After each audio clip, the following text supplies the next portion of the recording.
முத நாள் நைட்டு மருதாணி வச்சுட்டு அடுத்த நாள் காலையில் யாருக்கு நல்லா சிவக்கிறதுன்னு பார்க்குறதுல நம்மளை எவ்வளோ ஒரு ஆர்வமாக இருப்போம்.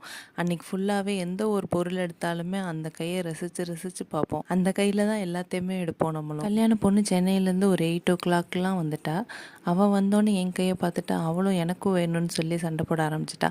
இன்னைக்கு நைட்டு மறுபடியும் இந்த கை உனக்காக போட்டுக்கிறேன் அப்படின்னு சொல்லிட்டு அவளை சமாதானப்படுத்திட்டோம். இன்னைக்கு லஞ்சுக்கு சிக்கன் பிரியாணி செய்யலான்னு இருந்தோம். ஆனால் புது பொண்ணுக்கு சிக்கன் பிரியாணி வேணாம், எனக்கு காடை தான் வேணும்னு சொல்லிட்டா. சரி, புது பொண்ணுக்கு பிடிச்சது தான் செய்யணும்னு சொல்லிட்டு அப்பா வரும்போதே காடை வாங்கிட்டு வந்துட்டாங்க. அப்படியே கொஞ்சோண்டு ஃபிஷ்ஷும் வாங்கிட்டு வந்திருந்தாங்க. சங்கரா மீன் கொஞ்சம், வலை மீன் கொஞ்சம் வாங்கிட்டு வந்திருந்தாங்க. காடையை கிரேவி பண்ணிட்டு மீன் குழம்பும் ஃபிஷ் ஃப்ரையும் பண்ணி லஞ்சை ஃபினிஷ் பண்ணி அடுத்த நாள் திருவாரூரில் அக்கா பையனுக்கு காது குத்து ஃபங்க்ஷன்.